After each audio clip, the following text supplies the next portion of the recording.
आगे चल करके एक बेटा हुआ जो कि कामदेव के अवतार थे, प्रद्युम्न। जिस बच्चे को छठे दिन ही सूतिका गृह से चुरा करके सम्रासुर ने भगवान के पहले पुत्र को सूतिका गृह से चुरा करके समुद्र में फेंक दिया, उस बच्चे को एक बहुत बड़े मछली ने निगल लिया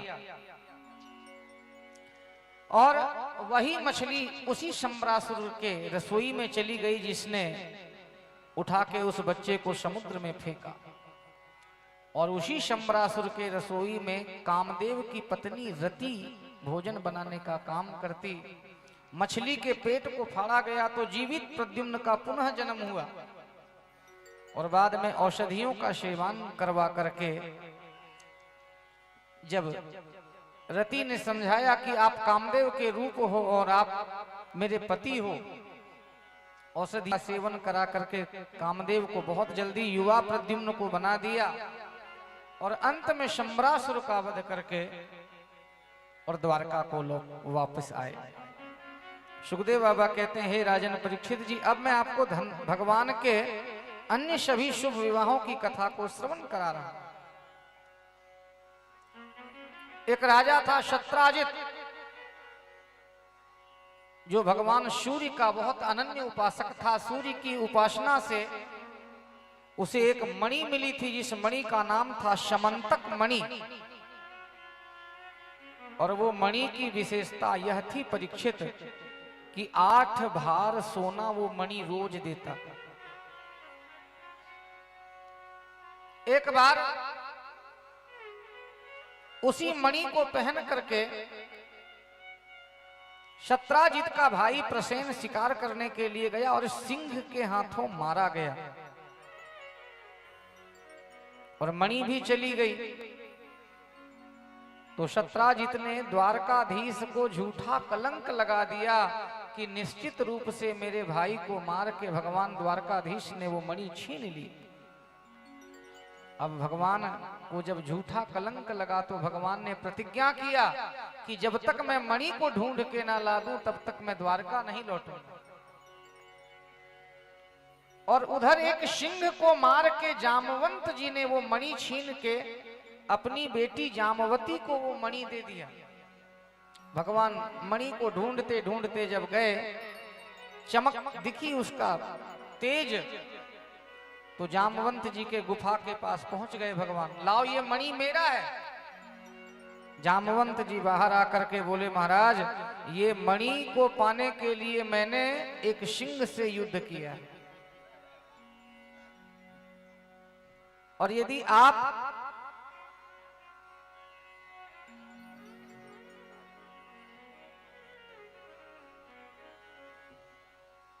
यह मणि आपको चाहिए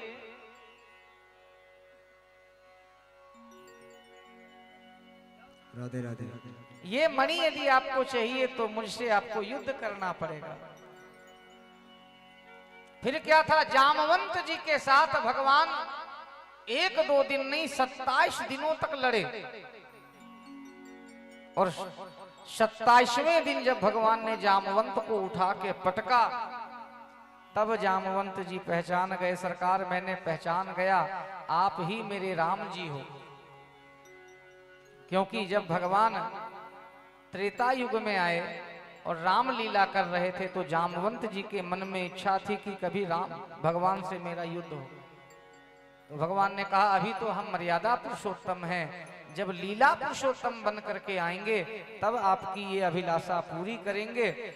और इसलिए जामवंत जी के साथ भगवान ने युद्ध किया और कहा, लाओ अब ये मणि मुझे दे दो, अब ये मणि आप हमें दे दो। जामवंत जी ने कहा, सरकार एक बात बताओ, बेटी का धन पिता को कभी नहीं खाना चाहिए। कन्या का धन जो पिता खाते हैं वो दरिद्र हो जाते हैं। तो प्रभु यह मणि मैंने अपनी बेटी जामवती को दे दिया है, अब ये मणि इससे वापस लेकर के आपको दूं तो भारी अपराध होगा। भगवान ने कहा, मैंने युद्ध भी किया तुमसे, मणि तो देना पड़ेगा। तो जामवंत जी ने कहा एक उपाय है मेरे पास मणि देने का। बोले बताओ। बोले आप मेरी बेटी से विवाह कर लो और दहेज के रूप में आप मणि ले जाओ, तो मेरा भी काम हल्का, आपका भी काम हल्का हो जाएगा। भगवान ने कहा लो, मणि के कारण विवाह करना पड़ रहा है, ठीक है चलो। और भगवान ने सहमति में सिर झुकाई।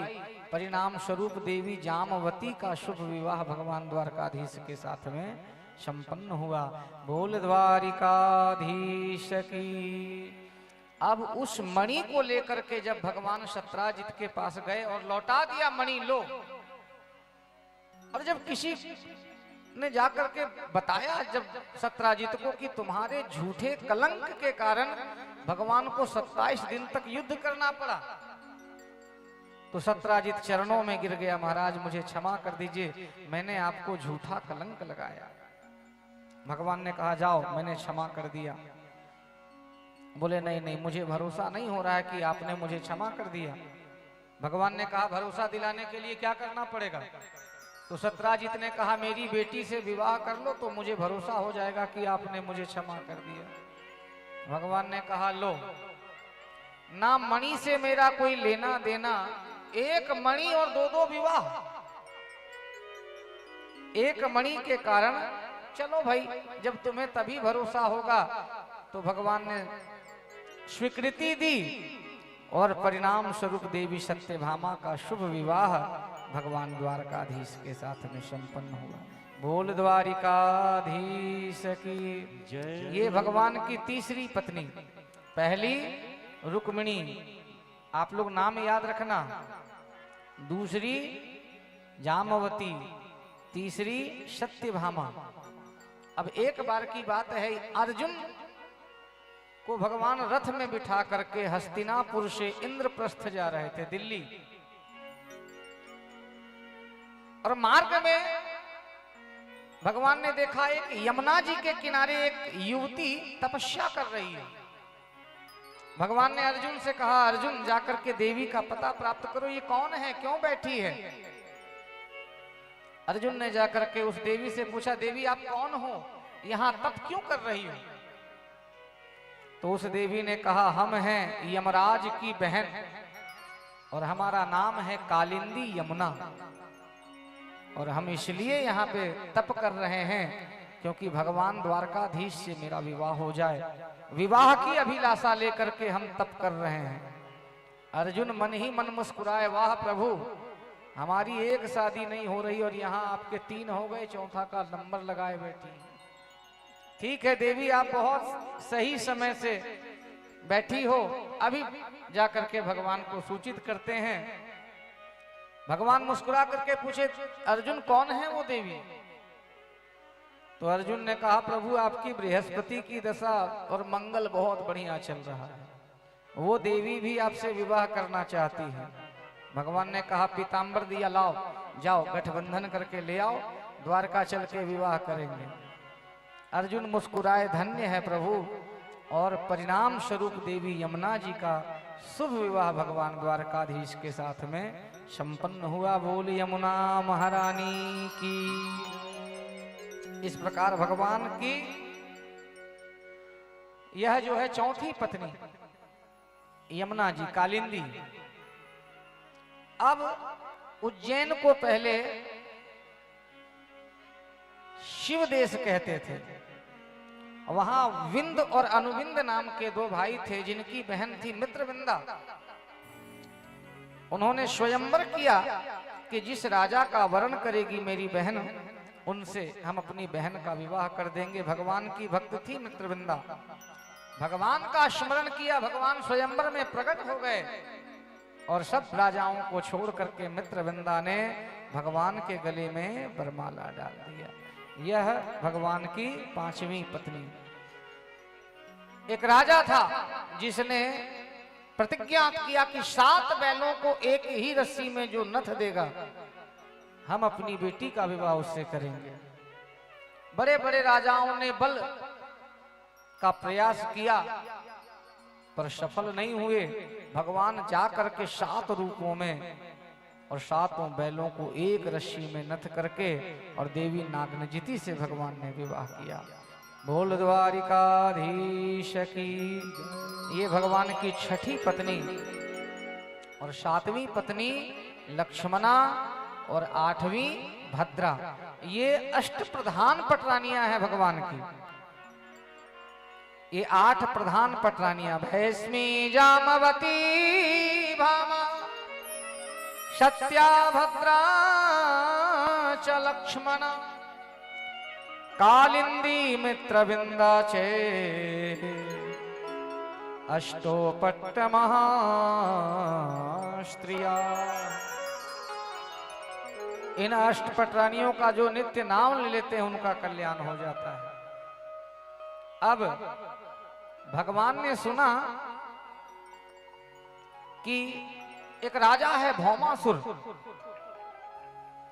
जिसके राज्य में बहुत सारी कन्याएं कैदी बन करके हैं। प्राग ज्योतिषपुर का राजा है भौमासुर। जिस राजा को युद्ध में जीतता वहां की राज कुमारियों को कैद खाने में डाल देता, बंदी गृह में डाल देता। भगवान ने जब सुना, शभार्यो गरुड़ारूढ़ो प्राग ज्योतिषपुरम ययो। सत्यभामा भूमि की पुत्र है, कन्या है, और भौमासुर भी भूमि का पुत्र है। और उसे वरदान था जब तक इसकी मां ना कह दे इसकी मृत्यु नहीं होगी। भगवान गरुड़ में आरूढ़ होकर के गए, ललकारा युद्ध के लिए आओ, और पूरे सैन्य शक्तियों के साथ आकर के युद्ध करने लगा। भगवान के भुजाओं में बाण को मारा। तब सत्यभामा जी ने कहा, प्रभु इसका वध करो दुष्ट का। और भगवान जैसे ही सत्यभामा जी ने कहा, भगवान ने तुरंत सुदर्शन चला करके भौमासुर का वध किया। अब जब भौमासुर के कैद खाने को खोला गया तो उसमें से 16,100 कन्याएं कैद होकर के पड़ी थी, कैदी बनकर। उन सभी कन्याओं को भगवान ने मुक्त कर करके कहा, जाओ अब आज से आप बंधन मुक्त हो। उन सभी कन्याओं ने आर्त भाव से कहा, प्रभु अब हम कहां जाएं?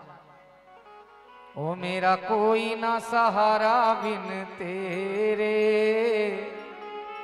ए गोपाल सवरिया मेरे। हे प्रभु अब हम कहां जाएं? हमारे राज्य कब के छूट गए, माता पिता का पता नहीं। और हे प्रभु अब हमसे कोई विवाह भी नहीं करेगा। भगवान ने कहा, आप सबकी क्या इच्छा है? तो उन सभी 16,100 कन्याओं ने एक स्वर में कहा कि हम सबकी इच्छा है कि आपसे हमारा विवाह हो जाए। भगवान ने कहा, बताओ इतनी भारी संख्या। भगवान ने स्वीकृति दी। परिणाम स्वरूप भगवान ने उन सभी 16,100 देवियों से विवाह किया और सबको पृथक पृथक भवन बना करके सबको रहने के लिए दिया। बोल भक्तवत्सल भगवान की। अब भगवान के पत्नियों की संख्या कितनी हो गई? 16,108 और सबके 10-10 बेटा, एक एक बेटी। अब आप गिनती कर लो, छोटा मोटा नगर पंचायत का चुनाव हो तो घर के ही वोट से व्यक्ति निकल जाए। बोलो राधे राधे, जोर से बोलो। परीक्षित ने पूछा कि प्रभु इतनी बड़ी गृहस्थी में भगवान कैसे रहते थे? बोले भगवान आनंद से ही रहते थे, इसीलिए तो भगवान को भगवान भगवान है। और हर समय हर पटरानी के कक्ष में होते, कहीं भगवान संध्या वंदन कर रहे हैं, कहीं ध्यान में बैठे हैं, और बीच बीच में भगवान। यहां सुखदेव बाबा ने उषा और अनिरुद्ध के विवाह की चर्चा को किया है। अब एकदो पवनम राजन जगमु यदु कुमार कह विहर्तु शाम्ब प्रद्युम्न चारुभान गदादयः। एक बार भगवान अपने सभी पुत्र पौत्रों को लेकर के किसी उपवन में गए, किसी बगीचे में जाकर के बैठे। भगवान एक वृक्ष के नीचे बैठे हैं और भगवान के पुत्र पौत्र आदि सब खेल रहे हैं, और खेलते खेलते गेंद को एक कुएं में डाल दिया उन बच्चों ने, और आकर के कहने लगे पिताजी इस कुएं से गेंद निकाल दीजिए। भगवान ने, क्योंकि आप गेंद निकालने के एक्सपर्ट हो, आप तो काली दह से गेंद निकाल लाते हो। भगवान ने जैसे ही जाकर के कुएं में झांका तो कुएं में क्या देखते हैं, एक विशाल गिरगिट पड़ा है कुएं में। और जैसे ही भगवान की दृष्टि उस गिरगिट के ऊपर पड़ी, वो राजा का रूप, चक्रवर्ती राजा का रूप धारण किया और जाने लगा। भगवान ने कहा रुको, अपना परिचय दो, कौन हो?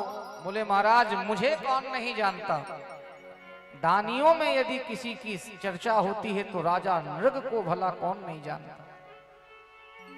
बोले भैया तो गिरगिट क्यों बने,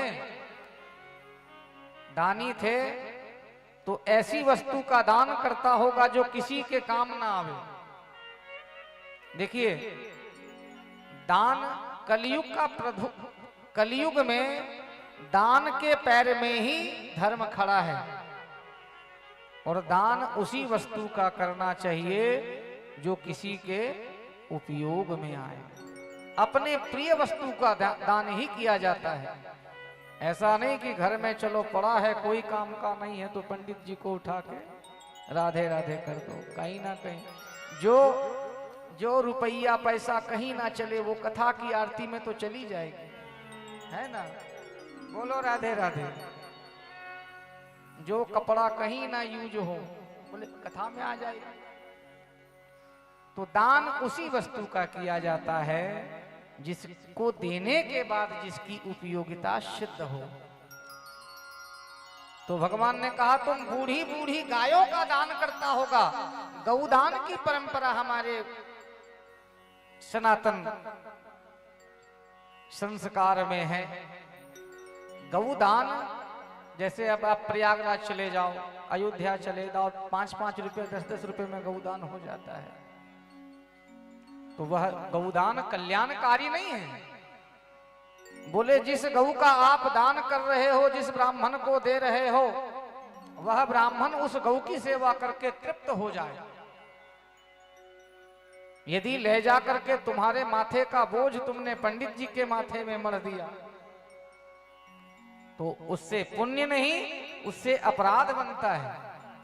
तो भगवान ने वही कहा कि तुम बूढ़ी बूढ़ी गायों का दान करता होगा इसलिए तुम गिरगिट बने। बोले नहीं नहीं महाराज, मेरी गाय दूध देने वाली होती थी, चांदी से खुर मढ़ा करके, सोने से सिंह मढ़वा करके, रेशमी वस्त्र ओढ़ा करके 1 वर्ष तक उस गाय के चारा का व्यवस्था करके मैं किसी सुपात्र ब्राह्मण को ही मैं गौदान करता था महाराज। तब तुम गिरगिट कैसे बने जब इतना विधि विधान से सब करते थे? बोले महाराज एक अपराध मुझसे हो गया। क्या अपराध हुआ? बोले एक बार मैंने एक पंडित जी को गाय दान दिया और वो पंडित जी के घर से वो गाय भाग करके मेरे गौशाले में आकर के मिल गई। हमारे यहाँ लाखों गाय, मैंने उसी गाय का दान दोबारा किसी दूसरे ब्राह्मण को दे दिया। अब पहले जिसको दिया था गैया, वो ढूंढते ढूंढते मेरे घर की ओर आ रहा था, और दूसरा जिसको दिया था वो लेकर के जा रहा था। अब दोनों रास्ते में टकरा गए, आपस में झगड़ने लगे। एक कहता मेरी गाय है, दूसरा कहता नहीं ये गाय हमारी है, अभी अभी मैं दान लेकर के आ रहा हूं।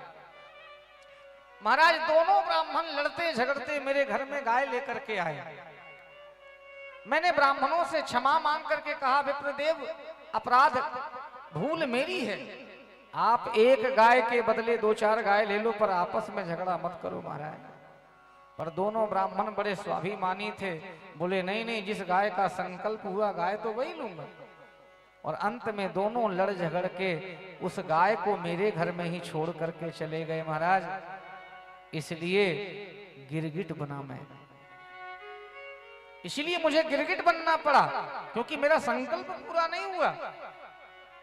और अब आपकी दृष्टि जैसे मेरे ऊपर पड़ी, मेरा वह पाप समाप्त हो गया, मैं पुनः राजा नृग, अब मुझे मुक्ति मिल गई। तुरंत भगवान अपने बच्चों को उपदेश देने लगे। समय समय पर भगवान अपने बच्चों को धर्म का उपदेश देते हुए समझाते हैं। बच्चों से भगवान ने कहा, बच्चों कोलाहल विष को पी जाओ, मैं तुम्हारी रक्षा कर लूंगा, भयंकर अग्नि से मैं तुम्हारी रक्षा कर लूंगा, पर ब्राह्मण का अपराध करोगे तो हम भी तुम्हारी रक्षा नहीं करेंगे। मेरा हाथ भी यदि ब्राह्मण की अपराध कर दे तो मैं उस हाथ को भी दंड दूं। भगवान ब्रह्मण्य हैं, ब्राह्मणों का बड़ा सम्मान करते हैं भगवान। बोले भक्तवत्सल भगवान की जय। तो समय समय पर भगवान अपने बच्चों को धर्म का उपदेश देते। बलभद्र कुरु श्रेष्ठ भगवान रथमा स्थितः। एक बार यमुना जी से रास्ता मांगा दाऊ भैया ने, यमुना जी ने नहीं दिया तो दाऊ भैया ने क्रोध करके हल मूसल उठाया, तो डर से यमुना जी टेढ़ी टेढ़ी बहने लग गई। आज भी वृंदावन में आप जाओ तो यमुना जी हमेशा टेढ़ी मेढ़ी वृंदावन में हो गई। दाऊ भैया के क्रोध को ये सिद्ध करता है। बीच बीच में दाऊ भैया की कथा को भी सुना रहे हैं। राजा पौंड्रक का भगवान ने वध किया, जो नकली कृष्ण बन के घूमता था। सुदर्शन भी लगा लिया, अपने आप को बिल्कुल ओरिजिनल वाला कृष्ण कहता। भगवान ने उसके नगर कांसीपुरी का दहन किया। द्विविध नाम के बानर का वध बलराम जी ने किया। और अन्यत्र कथाओं को नारद जी को अपने गृहस्थ लीला का दर्शन भगवान ने करवाया है। इधर सुखदेव बाबा कहते हैं भीमसेन के द्वारा जरासंध का भगवान ने वध करवाया, और जरासंध के जेल में बंद सभी राजाओं को भगवान ने मुक्त किया। शिशुपाल के ऋषियों के राजसु यज्ञ में प्रथम पूजा के लिए भगवान नारायण को, द्वारकाधीश को बुलाया गया। शिशुपाल ने जैसे ही भगवान को देखा गालियों की बौछार कर दी। ये मेरी होने वाली पत्नी को लेके भाग गया, तो नीच है, कपटी है, ना जाने। जब 99 गाली देता रहा, भगवान ने क्षमा कर दिया। जैसे ही 100वां गाली दिया, भगवान ने सुदर्शन चला के शिशुपाल का वध किया, और शिशुपाल का तेज भी भगवान के चरणों में आकर के विलीन हो गया। मानो भगवान यदि दुष्ट का उद्धार भी करते तो गति दे देते। सूत जी की का वध दाऊ भैया ने किया कि सूत मागध बंदी जनों को कथा कहने का अधिकार नहीं है। बाद में बोध हुआ तो ब्रह्म हत्या के दोष के लिए तीर्थाटन करने लगे और तीर्थ यात्रा करने लगे। अब सुखदेव बाबा कहते हैं, राजन परीक्षित जी, अब भागवत में एक ऐसी कथा आती है, परम भागवत भगवान के परम मित्र सुदामा जी की। सवा गया तस्य गृणान गृणीते करो च तत्कर्म करो मनश्च स्मरेद वसंतम स्थिरजंघमेषु शृणोति तत्पुण्य कथा सकर्ण। सभी बड़े प्रेम से और ध्यान से सुनेंगे। जो कथा बड़ी प्रसिद्ध है, प्रचलित है, सुदामा और भगवान श्री कृष्ण की कथा। सुदामा ऐसा नाम है, शायद ही कोई उनसे परिचित ना हो। गरीब थे, निर्धन थे। देखिए, दरिद्र और गरीबी में बहुत अंतर है। गरीब वो है जो परिस्थितियों का मारा है, और दरिद्र वो है चाहे जितना भी मिल जाए उसे कभी संतुष्टि ना हो।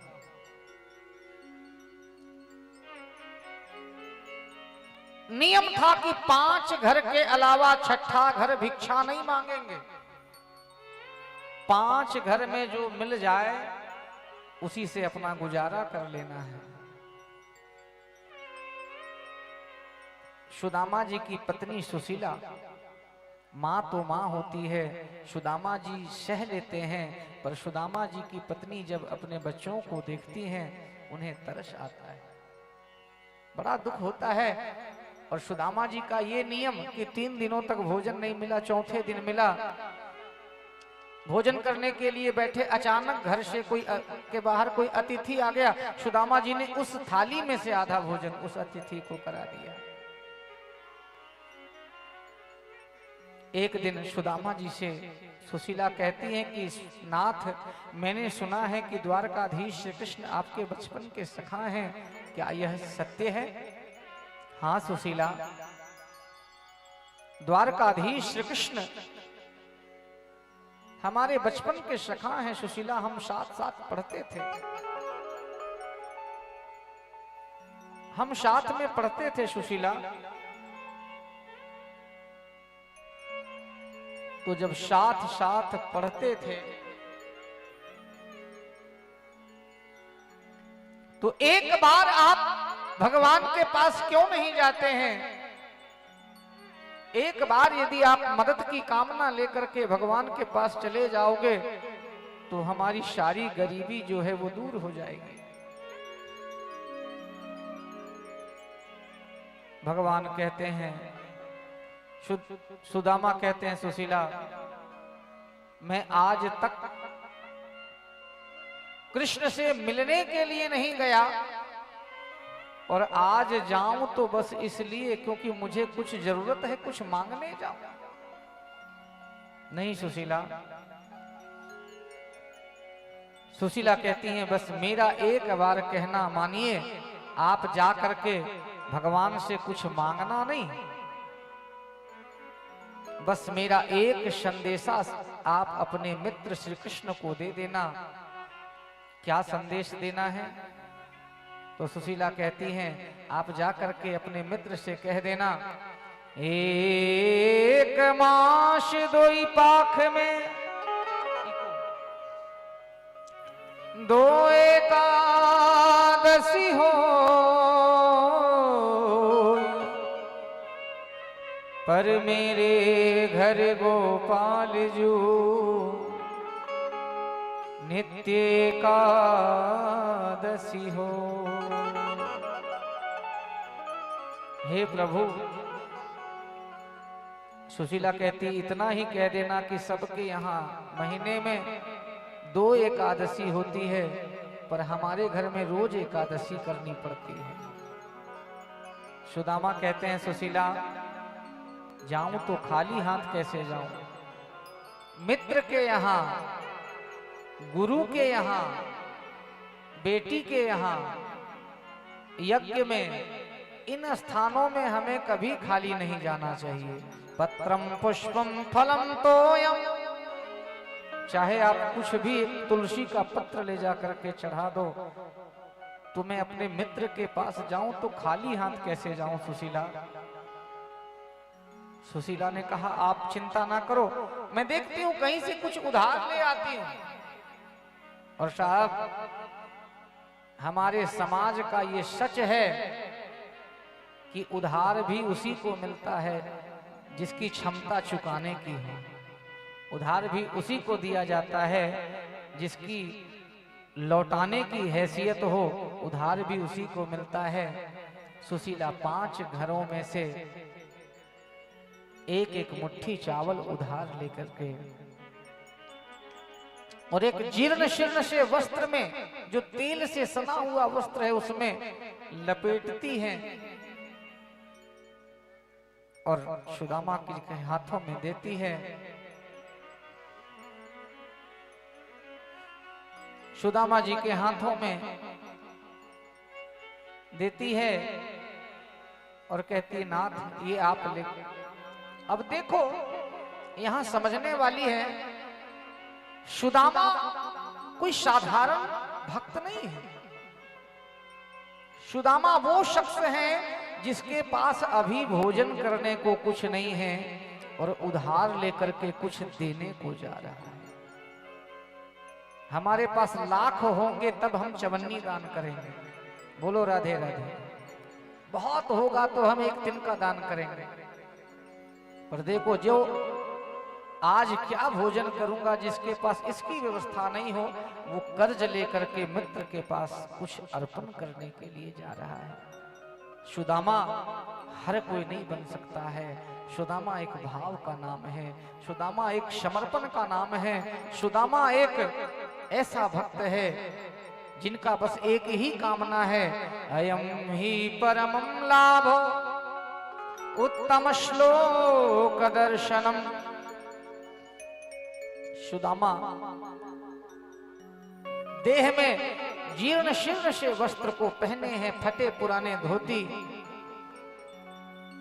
चरण पादुका नहीं है, और जैसे तैसे चल रहे हैं कि प्रभु आ रहा हूं आपके धाम मिलने को, कैसे आऊं प्रभु। दूर नगरी रे बड़ी दूर नगरी कान्हा, दूर नगरी बड़ी दूर नगरी कान्हा, दूर नगरी बड़ी दूर नगरी। हाँ, दूर नगरी बड़ी दूर नगरी। कैसे आऊं रे कन्हैया, कैसे आऊं रे कन्हैया, कैसे आऊं रे कन्हैया, कैसे आऊं रे कन्हैया, तेरी गोकुल नगरी बड़ी दूर नगरी कान्हा, दूर नगरी बड़ी दूर नगरी। मेरे कान्हा दूर नगरी बड़ी दूर नगरी। हाँ,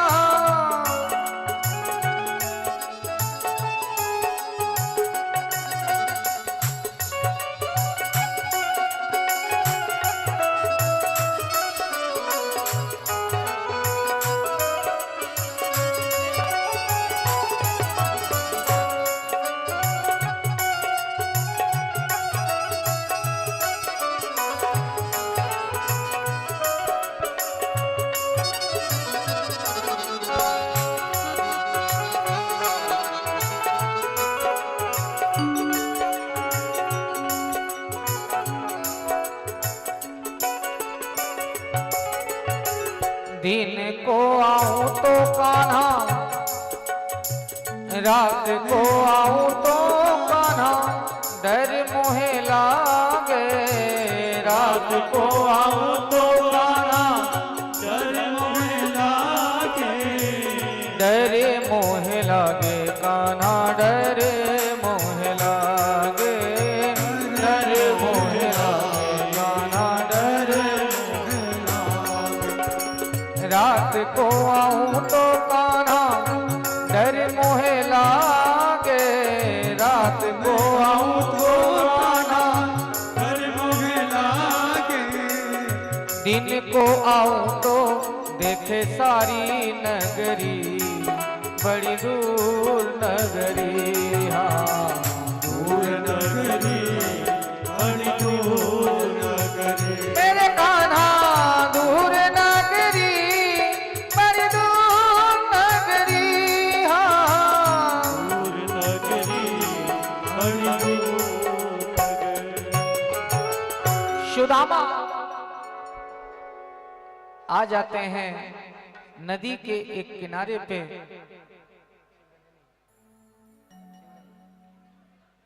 और नदी के किनारे पे आकर के खड़े हो जाते हैं और सोचने लग जाते हैं कि ना तो मुझे कोई नौका दिखाई दे रहा है, ना कोई खेवैया मुझे दिखाई दे रहा है, मैं उस पार जाऊं कैसे। आंख बंद करके सुदामा ने ध्यान लगाया श्री कृष्ण का, हे प्रभु आपसे मिलने की उत्कंठा जागृत हो रही है, मैं कैसे आऊं। और जैसे ही आंख खोल करके देखता है सुदामा, क्या दिखता है कि सामने एक केवट अपनी बड़ी प्यारी नौका लेकर के दर्शन दे रहा है। सुदामा जी ने आवाज लगाया, अरे ओ केवट भैया, जरा अपनी नौका लेकर के आ जाओ, क्या मुझे उस पार छोड़ दोगे? केवट कहता है, विप्र, मैं तुझे उस पार छोड़ तो दूंगा, पर तुम्हारे पास उतराई देने को कुछ है? सुदामा कहता है, भैया, यदि मेरे पास में कुछ देने को होता तो मैं जाता क्यों? ये 4 मुट्ठी चावल है, जा रहा हूं श्री कृष्ण को अर्पण करने, यदि चाहे तो तू इसे स्वीकार कर ले, पर मुझे उस पार उतार दो अपनी नौका से। केवट कहता है, आओ मेरी नौका में बैठ जाओ। नौका में बिठाया है और पल भर की देरी नहीं लगी, नौका इस पार से उस पार जाकर के लगी। और जैसे ही पलट के सुदामा ने देखा, ना वहां कोई नौका और ना ही कोई खेवैया वहां पे है। सुदामा को नींद लगी और भगवान ने नींद में ही सुदामा को उठा करके द्वारकापुरी में पहुंचा दिया। सुदामा जी के चरणों में मोटे मोटे कांटे चुभे हुए थे, चरण पादुका नहीं है, रक्त रंजित सुदामा जी के चरण। किसी से पूछा कि द्वारकाधीश कहाँ है? किसी ने कहा, वो रहा जो सामने समुद्र के बीचों बीच जो है, वही तुम्हारे द्वारकाधीश का महल है। देखिए, भागवत के अनुसार सुदामा जी सीधा द्वारकाधीश के महल में गए, पर कवियों ने जो वर्णन किया है, द्वारपाल खड़े हैं, द्वारपालों से जाकर के सुदामा जी ने कहा, द्वारपालों, यहाँ मेरा मित्र है। द्वारपालों, कौन है बाबा आपका मित्र? द्वारपालों, द्वारकाधीश श्री कृष्ण मेरे बचपन के सखा हैं। द्वारपालों, ठीक है बाबा, आप रुकें, हम जाकर के सूचना देते हैं। और जाकर के द्वारपालों ने सूचना दिया। भगवान विश्राम कर रहे थे, मुकुट एक और रखा था, कुंडल एक और रखा था, चरण पादुका एक और रखी थी कि प्रभु न शीश बगा न जगा तन में, प्रभु जाने को आहे बसे कही ग्रामा, वाकी धोती फटी सोलटी दुपटी, और पाए उपान की नहीं श्यामा, द्वारे खड़ो दिर्वल एक नयो चक सोव सुधा अरु श्यामा, द्वारे खड़ो द्विज दुर्बल एक नयो चक शोभ सुधा, पूछत दीन दयाल को धाम, पूछत दीन दयाल को धाम, बतावत आपीनो नाम सुदामा, पूछत दीन दयाल को धाम, जैसे ही सुना सुदामा नाम सुना, प्रभु विह्वल हो उठे, उठ करके भागने लगे। ओ सुनते ही दौड़े चले आए मोहन, सुनते ही दौड़े चले आए मोहन, लगाया गले से सुदामा को मोहन, लगाया गले से सुदामा को मोहन, लगाया गले से सुदामा को मोहन, लगाया गले से सुदामा को मोहन, हुआ रुक्मणी को बहुत ही अचंभा, हुआ रुक्मणी को बहुत ही अचंभा, ये मेहमान कैसा अजीब आ गया है, मेहमान कैसा अजीब आ गया है, अरे द्वारपालो कन्हैया से कह दो, अरे द्वारपालो कन्हैया से कह दो, के दर पे सुदामा करीब आ गया है, इधर पे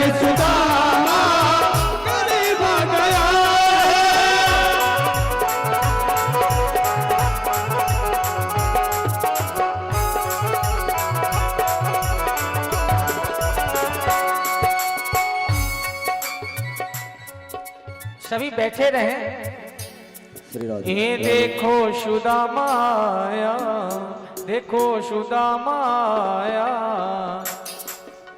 मोहन तेरी गली में देखो सुदामा आया, मोहन तेरी गली में, मोहन तेरी गली में, गली में, मोहन तेरी गली में, मोहन तेरी गली में, मोहन तेरी गली में, मोहन तेरी गली में, गली में, मोहन तेरी गली में, मोहन तेरी गली में, मोहन तेरी गली में, तंदुल की भेंट लाया, तंदुल की भेंट लाया, मोहन तेरी गली में, तंदुल की भेंट लाया, मोहन तेरी गली में, देखो सुदामा आया, मोहन तेरी गली में, देखो सुदामा आया, मोहन तेरी गली में, आना ना,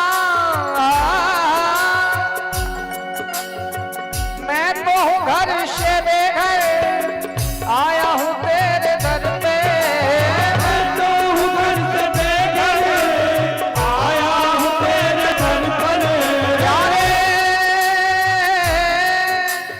मैं तो हूँ घर से बेघर, आया हूँ तेरे दर पे, मैं तो हूँ घर से बेघर, आया हूँ तेरे दर पर, भिक्षा दया की मांगू, भिक्षा दया की मांगू, मोहन तेरी गली में देखो दया की माया, मोहन तेरी गली में, देखो दया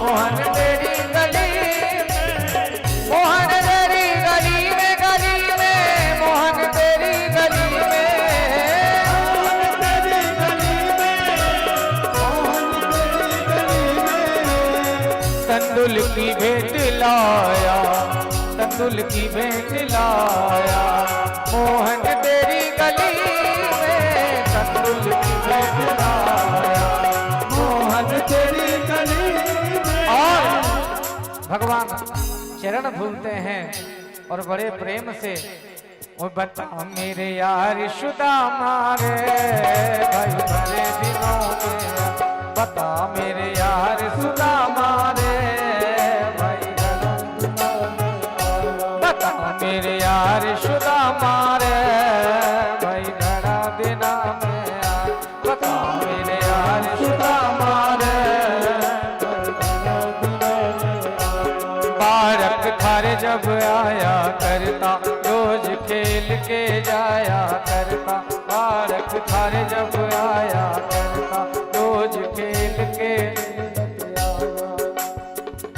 क्यों मिश्रा प्यार सुदामा रे, भाई घड़ी दिनों में आया, बता मेरे यार सुदामा रे, भाई घड़ी दिनों में आया, बता मेरे यार सुदामा रे, भाई घड़ा दिना में आया,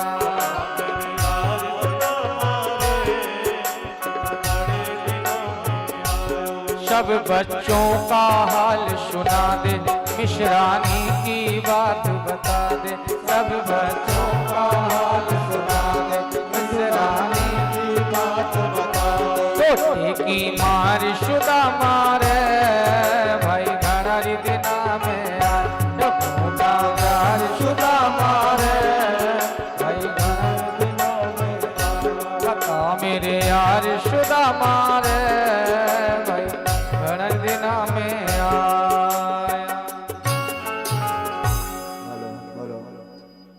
सुदामा जी का पूजन हमारे यजमान जी, सौभाग्य से आपके द्वार पे सुदामा जी, सुदामा जी के चरणों के नीचे सुदामा को सिंहासन पे बिठाया प्रभु ने, और स्वयं चरणों के नीचे जब बैठ गए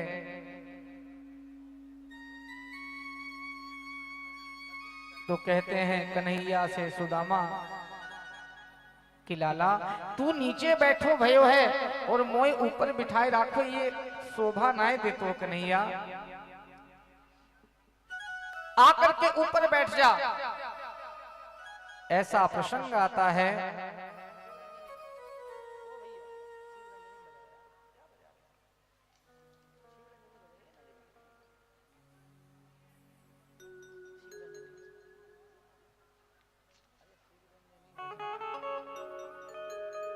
सुदामा जी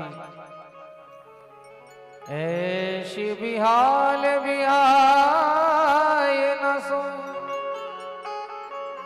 पग कंटक जाल लगे पुनि जोए, पाए महादुख पाए सखा तुम, आए ते नाई ते दिन सो। देखी सुदामा की दीन दशा, करुणा करके करुणा निधि रोए, पानी परात को हाथ छुयो नहीं, नैनन को जल सो पग धोए। ऐसा प्रसंग आता है, सुदामा जी के पैर को धोने के लिए भगवान ने पानी को हाथ भी नहीं लगाया। सुदामा की स्थिति को देख के इतना रोए भगवान कि भगवान के आंसुओं से सुदामा के चरण धुल गए। पानी परात को हाथ छुयो नहीं, नैनन को जल सो पग धोए, नैनन को जल सो पग धोए। अपने दांतों से सुदामा के पैर में जो कांटे लगे हैं उसे भगवान निकाल रहे हैं। सुदामा आज मुझे मत रोकना सुदामा। देखिए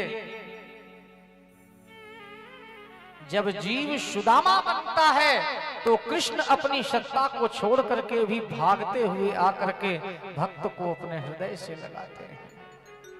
भगवान तो कहते हैं जो तू आवे एक पग में आऊं पग 60।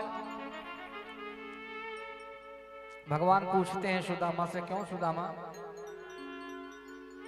अब एक बात, जब सुदामा जी के चरणों के नीचे बैठे देखती हैं रुक्मिणी, तो आकर के पूछती हैं रुक्मिणी कि ये कौन है?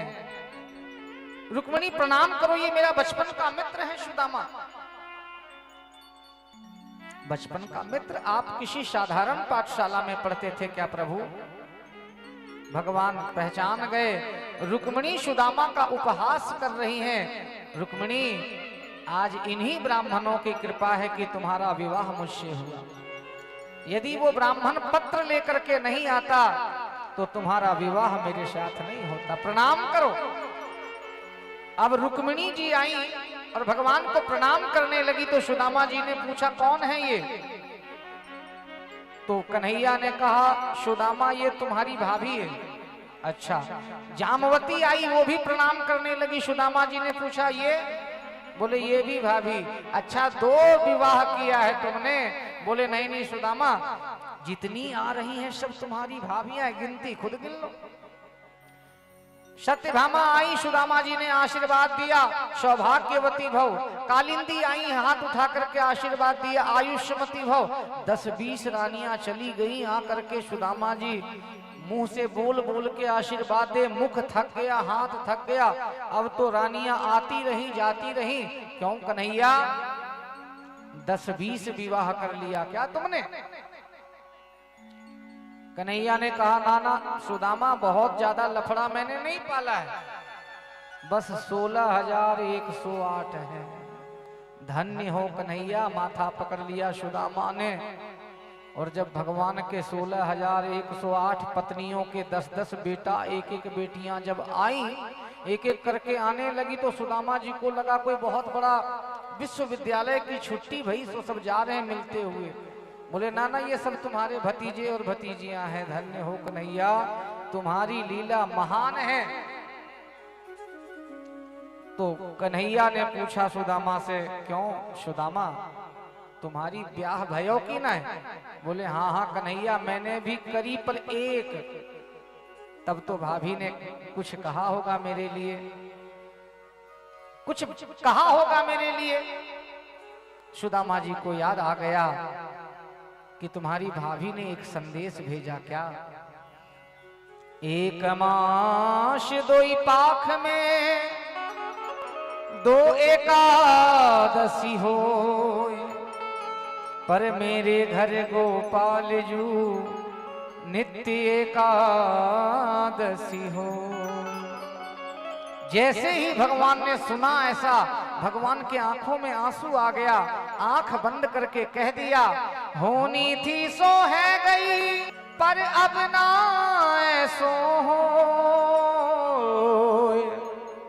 भाभी तेरे भवन में अब नित्य द्वादशी हो। भगवान ने आंख बंद करके कह दिया कि जो होनी था वो हो गया, पर मैं वचन देता हूं कि अब तुम्हारे घर में कभी एकादशी नहीं होने दूंगा। नित्य द्वादशी, द्वादशी विशेष होता है। एकादशी को भूखे रहते हैं, उपवास रहते हैं, तो द्वादशी में अधिक व्यंजन बना करके भोजन होता है।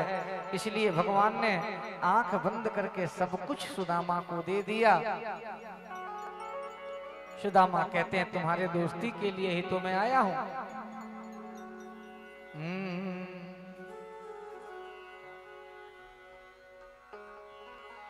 ये कन्हैया,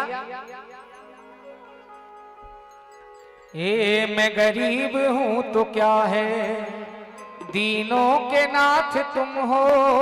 मैं गरीब हूं तो क्या है, दीनों के नाथ तुम हो। मैं गरीब हूं तो क्या है, दीनों के नाथ तुम हो। मैं गरीब हूं तो क्या सजा मिली है मुझको,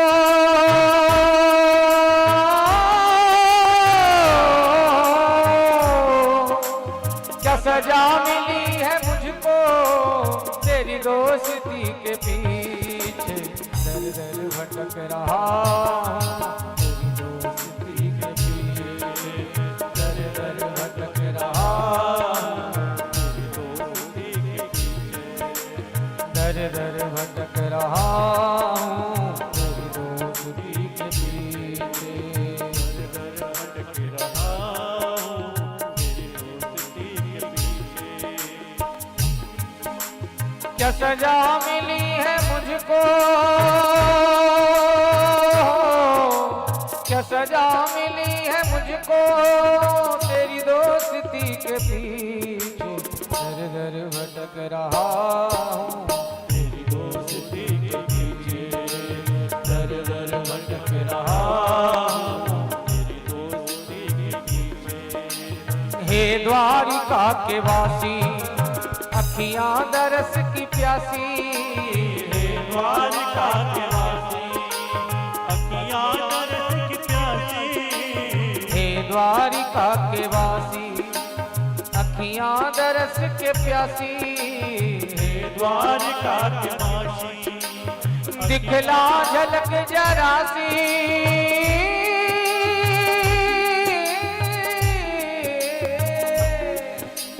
दिखला झलक जरा सी, मेरी दोस्ती के बीच दर दर भटक रहा। तेरी दोस्ती के पीछे दर दर भटक रहा। तेरी दोस्ती के जय हो।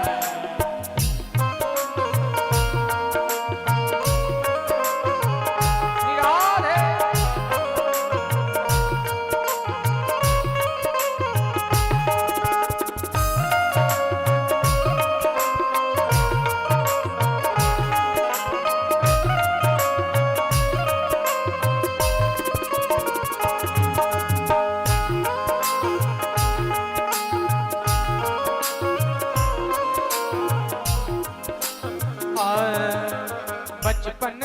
यार तेरा, आया तेरी गली में बचपन का यार तेरा, आया तेरी गली में बचपन का यार तेरा, आया तेरी गली में दर दर भटक के आया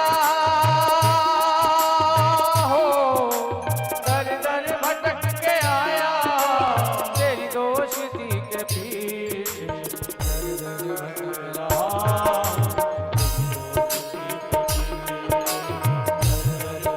रहा क्या सजा मिली है मुझको,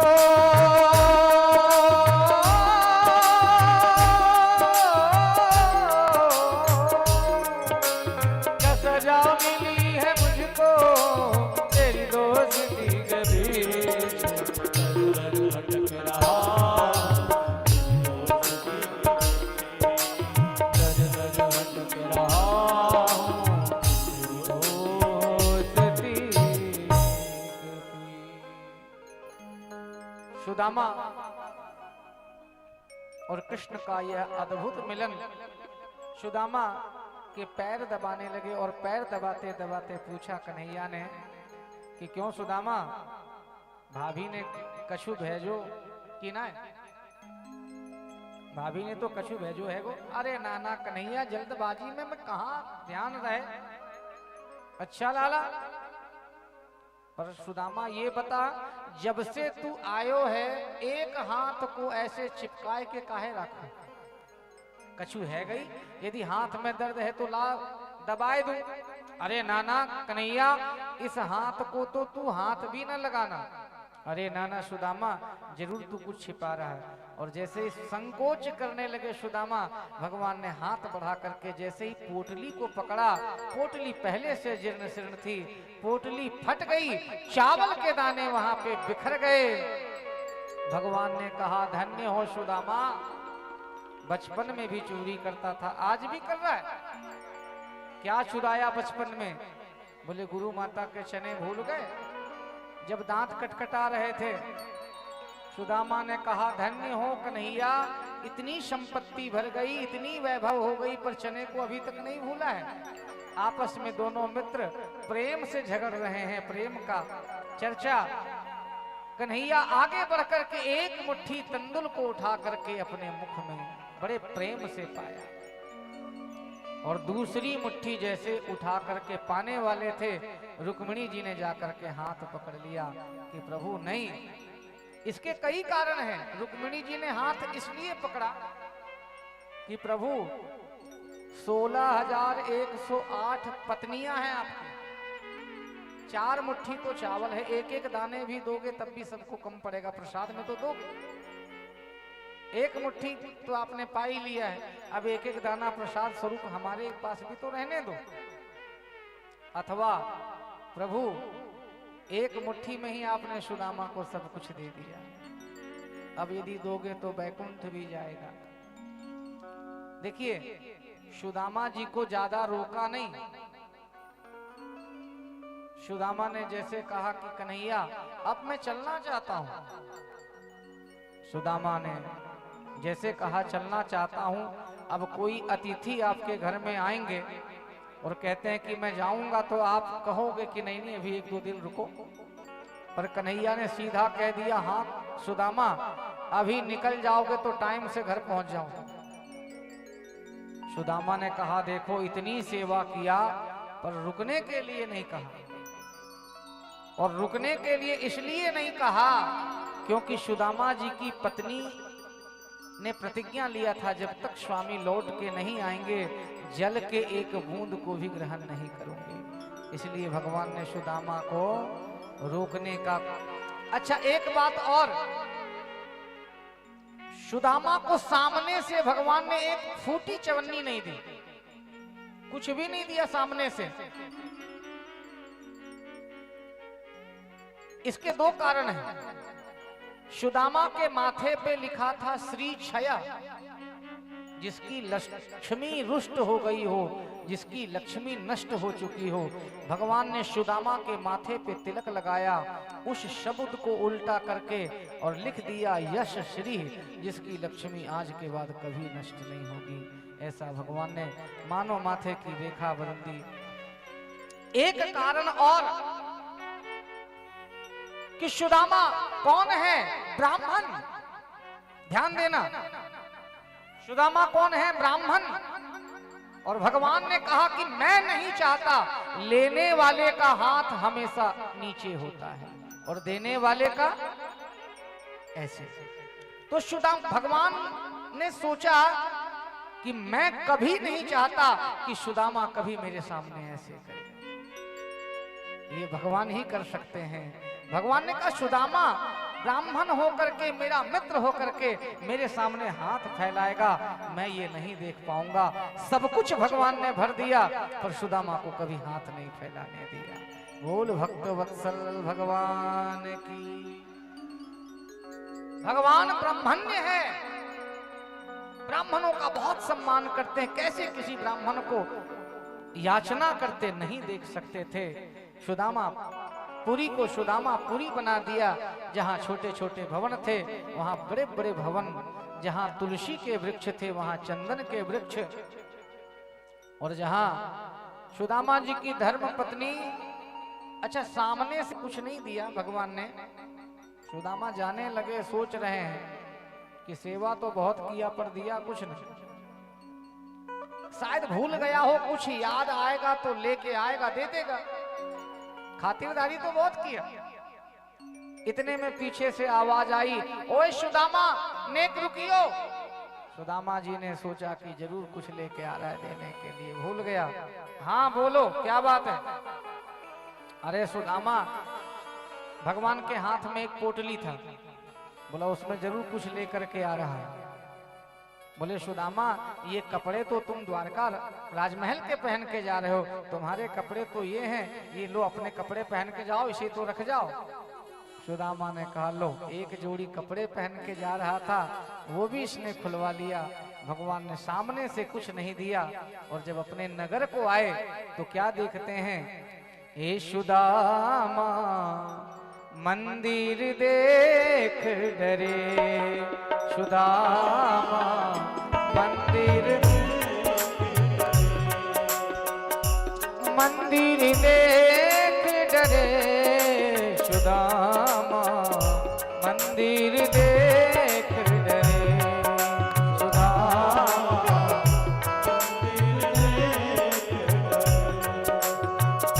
यहाँ कहाँ थी मोरी टूटी झुपड़िया, यहाँ तो हती टूटी झुपड़िया, यहाँ तो हती मोरी टूटी झुपड़िया, यहाँ तो हती मोरी टूटी झुपड़िया।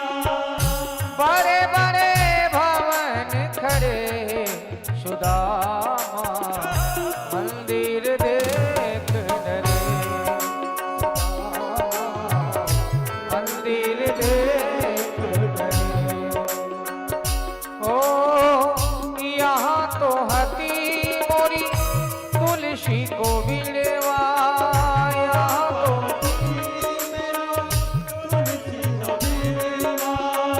यहाँ तो हती मोरी तुलसी को बिड़वा, यहाँ तो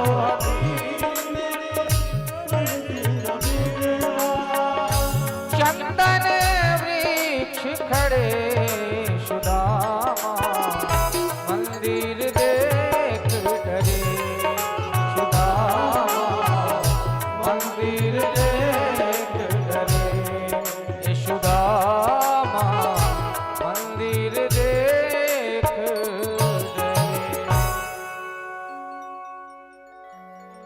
सुदामा जी ने आकर के जब सुदामापुरी को कायाकल्प हुआ देखा, पर स्वीकार कुछ नहीं किया, साफ कुछ दान में करके पत्नी को देखा तो 16 श्रृंगार करके रेशमी वस्त्र धारण किए हुए। सुदामा ने कहा हमें कुछ नहीं चाहिए, सब दान कर दिया। जितनी आवश्यकता थी उतने ही वस्तु को रखा। अब बोल भक्तवत्सल भगवान की जय हो। सुदामा जी थोड़ी देर की कथा हम लोग बड़े भाव से सुनेंगे। उसके बाद कथा के उत्तरार्ध में हम सब वृंदावन की सुंदर होली का दर्शन करेंगे। समय की मर्यादा को देखते हुए हम सब सारे चरित्रों में थोड़ा थोड़ा प्रकाश डालते हुए अथे कदा द्वारवत्यां वसतो राम कृष्णयोः सूर्योपरागः सुमहानाशी कल्पपक्षये यथा। देखिए सूर्य ग्रहण के मौके पे कुरुक्षेत्र में ब्रह्म सरोवर के स्नान का बड़ा महत्व है। जब भगवान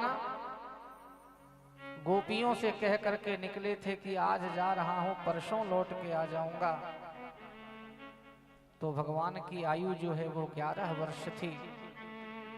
और जब भगवान ब्रजवासियों से मिले, गोकुल वासियों से मिले, तो भगवान की आयु 111 वर्ष की हो गई। कुरुक्षेत्र में सभी मिले और जब गोपियों ने, ब्रजवासियों ने भगवान को देखा, सब ऐसे बेचैन हो उठे। 100 वर्ष के बाद भगवान ब्रजवासियों से और अपने स्वजनों से मिले। 3 महीना तक रहे और इसी 3 महीने में भगवान ने अपने माता पिता को यजमान बना करके संतों की सन्निधि में एक यज्ञ भी किया। और 3 महीने के बाद द्वारकावासी द्वारका को चले गए और गोकुलवासी गोकुल को। और यहाँ पे द्रौपदी के हरण की कथा को बताया है। अथे कदात्मजो प्राप्तो कृतापादाभिवंदनो। एक बार देवकी मैया ने कन्हैया से पूछा भगवान से कि बेटा मैंने कुरुक्षेत्र में संतों के मुख से सुन रखा है कि तुमने अपने गुरु माता के मरे हुए पुत्रों को वापस ला करके दिया, क्या ये सत्य है? भगवान ने कहा हाँ माँ ये सत्य है। तो बेटा तुम्हारी इस अपनी माँ के कंस ने 6 पुत्र मार दिए, क्या मुझे मेरे उन मरे हुए बच्चों का मुख मुझे नहीं दिखाएगा? भगवान ने कहा जो आज्ञा माँ। भगवान यमराज के पास पहुंच गए और जाकर के यमराज को आज्ञा दिया लाओ मैं अपने सभी बड़े भाइयों को लेने के लिए आया हूं। यमराज ने कहा सरकार यहाँ तो वही व्यक्ति आता है जिसकी मृत्यु हो अपने कर्म बंधनों में बंध करके।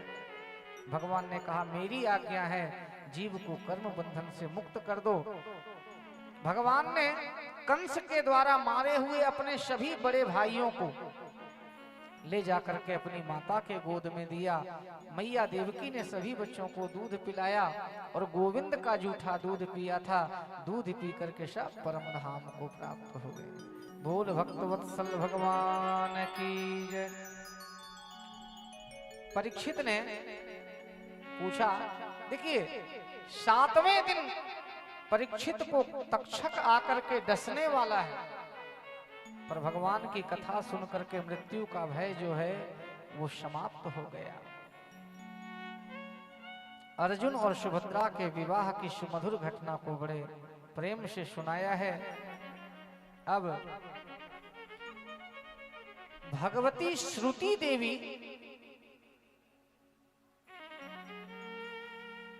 वेद में भगवती श्रुति देवी भगवान की महिमा का प्रतिपादन करती हैं और नेति नेति कह करके भगवान की प्रशंसा करती हैं। और अन्यत्र सभी चरित्रों को ब्रजवासी सारे यदुवंश को यहाँ पे यदुवंशी बच्चों ने ऋषि दुर्वासा का अपमान किया, अपराध किया और परिणाम स्वरूप दुर्वासा ने श्राप दे दिया कि तो सांब के पेट से मूषल पैदा होगा और समस्त यदुवंश का संहार कर देगा। यह श्राप मिला। नव योगेश्वर संवाद के माध्यम से भागवत धर्म का उपदेश किया है। देखिए भागवत धर्म क्या है, आप एक सप्ताह से सुन रहे हो भागवत की कथा। भक्त के जो लक्षण हैं कि एक भागवत का जो धर्म है, भगवान की भक्ति ही जीवन का लक्ष्य होना चाहिए। एक दिना वन में बस के मृगराज किनारी ने नाहर जायो, काहू बड़रिया को संग लगो, ताने भेड़न बीच ही भेद छिपायो। भूल गए कुल कर्म सबे, जबड़ो ही भयो तब दूब चरायो। ऐसो ही आत्मज्ञान बिना नर, भूल के ब्रह्म से जीव कहायो। देखिए एक शेर का बच्चा बचपन में पैदा होते ही बकरियों के बीच में मिल गया और बकरियों के साथ रहते रहते बकरी की तरह मिमियाने लगा, बकरी ही बन गया। और एक दिन एक सिंह उन बकरियों का पीछा करते करते, भेड़ों का पीछा करते करते इस सिंह के बच्चों को पकड़ा तो ये रोने लगा, मुझे क्यों पकड़ रहे हो, मैं तो बकरी हूं। बोले सुनो, तुम भेड़ नहीं तुम शेर हो। भेड़ों के बीच रहते रहते तुम भेड़ और बकरी बन गए। जल में परछाई दिखाया, जल में परछाई दिखाया, तब जाकर के उसे अपने सिंहत्व का स्मरण हुआ।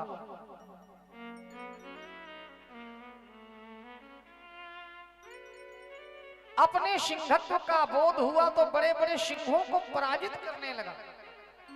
उसी प्रकार ऐसो ही आत्मज्ञान बिना नर, भूल के ब्रह्म से जीव कहायो। देखिए हम सब भी ईश्वर अंश जीव, अविनाशी चेतन अमल सहज सुख राशि। हम सब भी मनुष्य हैं। कौन है ईश्वर अंश जीव? हम सब भगवान ईश्वर के अंश हैं, पर संसार के कीचड़ में रह करके हम इतने गंदे हो जाते हैं कि भूल के ब्रह्मायो। ऐसो ही आत्मज्ञान बिना नर, सबके भीतर राम है, सबके भीतर कृष्ण है, पर हम पशुओं के बीच में रह करके और अपनी प्रवृत्ति से पशु ही तो बन जाते हैं। इसलिए भगवान का शरणागति ही उपाय है और भगवान की माया से बचना है तो भगवान का भजन ही एकमात्र उपाय है। बोल भक्त वत्सल भगवान की। इस प्रकार दत्तात्रेय महामुनि के 24 गुरुओं की कथा आती है, ध्यान से सुनेंगे। समाज में अपने भीतर जिन्हें सीखने की ललक होती है, दत्तात्रेय महामुनि ने भूमि से को गुरु बना करके ये सीखा सहनशीलता। दत्तात्रेय महामुनि ने भंवरे को गुरु बनाया और सीखा कि लोगों को आवश्यकता से ज्यादा संग्रह नहीं करना चाहिए। हम लोग क्या करते हैं, दिन रात धन के लिए पागल रहते हैं। इतना धन इकट्ठा करने के चक्कर में अपने वर्तमान के सुख को हम त्याग देते हैं। देखो याद रखो, जितना भी धन कमा लो और रहना तुम्हें 10 बाई 10 के रूम में ही है। बोलो राधे राधे, जोर से बोलो। कितना भी धन कमा लो, 4 रोटी से 5वीं रोटी नहीं खा पाओ। कितना भी संपत्ति कमा लो, 5-6 घंटा से ज्यादा सो नहीं पाओ। कितना भी दौलत कमा लो, कपड़े उतने ही पहनोगे जितने तुम्हारे शरीर को ढकने की आवश्यकता है। भैया तो फिर क्यों हाय हाय करके, इसीलिए उतना ही संग्रह करो जितने में काम चल जाए। क्योंकि अत्यधिक यदि आप बोझ लोगे तो ये आपके हित में नहीं होगा। दत्तात्रेय महामुनि ने अजगर को गुरु बनाया और अजगर को गुरु बना करके यह सीखा, अजगर करे न चाकरी, पंछी करे न काम, दास मलूका कह गए सबके दाता राम। कि अजगर हवा में मुख खोल के बैठ जाता है, हवा के सहारे उसके मुंह में जो आ जाए वही उसका भोजन, अधिक वो मेहनत नहीं करता, बड़ा आलसी होता है अजगर। तो भाई यदि दिन भर का भोजन का यदि आपका प्रबंध हो गया, कई लोग ऐसे हैं जो दिन रात पागल हैं धन के लिए, भोजन करने का समय नहीं है, तो भैया देने वाला कौन किसको खिलाता है, कौन किसका खाता है, दाना पानी अपना अपना भाग्य भोग्य से पाता है। याद रखना, संसार को खिलाने वाला कोई परमात्मा बैठा है, कौन किसको खिलाता है, कौन किसका खाता है, हर कोई हर किसी के दाने में अपने भाग्य और प्रारब्ध छिपा हुआ होता है। सभी को गुरु बनाया, पिंगला नाम की वैश्या को गुरु बनाया। तो कहने का अभिप्राय यही है कि अच्छे गुणों को धारण करने के लिए हमें समाज के जिस वर्ग से शिक्षा लेनी चाहिए, जहां से मिले उस शिक्षा को ग्रहण करना चाहिए, उसी में हमारा कल्याण होगा। और बहुधा भांति भागवत धर्म का उपदेश दिया। अब जीवन के चारों अवस्थाओं का वर्णन है, सिद्धियों का वर्णन है। अब भागवत की कथा सुन रहे, भगवान 125 वर्ष की लीला भगवान ने कर ली और उद्धव को उद्धव गीता का ज्ञान दिया। और अर्जुन ने कुछ ब्राह्मण बच्चों के रक्षा का संकल्प लिया, और जब रक्षा नहीं कर पाए तो अर्जुन आत्महत्या करने के लिए जाने लगे। तब कन्हैया ने कहा, द्वारकाधीश ने, रुको, मैं चलता हूं तुम्हारे साथ। द्वारकाधीश गए, भौम पुरुष प्रकट होकर के द्वारकाधीश को आकाशवाणी करके कहा कि जिस कार्य के लिए गए हो, पृथ्वी के भार उतारने के लिए, यदि हो गया हो तो वापिस आ जाओ। इन बच्चों को तो मैंने संदेश देने के लिए हरण किया, बच्चों को सौंप दिया। भगवान प्रस्थान करने लगे, बट वृक्ष के नीचे आकर के खड़े हो गए। दारुक को कहा कि जाओ द्वारका वासियों को सूचित कर दो कि आज से तीसरे दिन द्वारका समुद्र में डूब जाएगी। भगवान जाने से पहले द्वारका को भी समुद्र में डुबा देते हैं। बट वृक्ष के नीचे खड़े हैं, बहेलिये ने बाण चलाया है। भगवान द्वारकाधीश के चरणों में आकर के बाण लगा। बहेलिया आकर के रोने लगा, प्रभु मैंने आपको बाण मारा। भगवान ने कहा, मेरी इच्छा से ही तुमने बाण मारा है।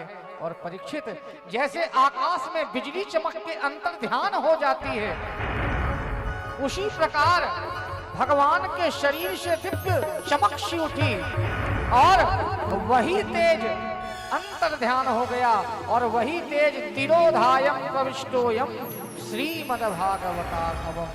बोल भक्तवत्सल भगवान की। 125 वर्ष की लीला करने के बाद भगवान स्वलोक धाम गमन कर गए, और भगवान का वही तेज श्रीमद् भागवत महापुराण में आकर के प्रविष्ट हो गया। और भगवान ने कहा, कलयुग में भी जिसे कृष्ण तत्व का दर्शन करना हो, भागवत की कथा को श्रवण कर लो, भागवत का पाठ कर लो। याद रखो, यदि कलयुग के प्रभाव से बचना है तो भागवत की शरण को ग्रहण कर लो। सुनने वाला, देखने वाला, भगवान के कथा में सम्मिलित होने वाला तक का कल्याण हो जाता है। यह भागवत की महिमा है। बोल भागवत भगवान की जय। 7वें दिन की कथा संपन्न हुई। सुखदेव बाबा परीक्षित को आत्मज्ञान दे करके निकले, और 7वें दिन तक्षक आया, छद्म भेष में छिप करके राजा परीक्षित को डसा है। राजा परीक्षित के शरीर जल के भस्म हो गया, आत्मा परमात्मा में लीन हो गई। और जब परीक्षित के पुत्र जन्मेजय ने सुना कि मेरे पिता को तक्षक ने डस लिया, तो संपूर्ण सर्प प्रजाति को समाप्त करने के लिए सर्पेष्टि यज्ञ करने लगे, संसार के सारे सर्प उसमें आकर के गिरने लगे। तब आस्तिक मुनि ने आकर के रोका, बेटा ये नायम मार्गो ही साधु नाम, ये अच्छे लोगों का मार्ग नहीं है। तुम्हारे पिता को एक सर्प ने डसा और तुम लाखों निर्दोष सर्पों की बलि चढ़ा रहे हो, बंद करो। बंद किया और